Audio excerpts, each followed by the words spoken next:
fosse um par que nessa valsa triste se desenvolvesse ao som dos bandolins. E como não? E por que não dizer que o mundo respirava mais se ela apertava assim seu colo, como se não fosse o tempo, que já fosse impróprio se dançar assim. Ela teimou e enfrentou o mundo se rodopiando ao som dos bandolins.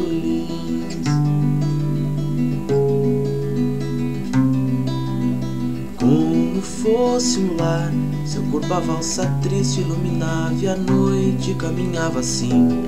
E como um par, o vento e a madrugada iluminavam a fada do meu botequim, valsando como valsa uma criança que entra na roda, a noite tá no fim.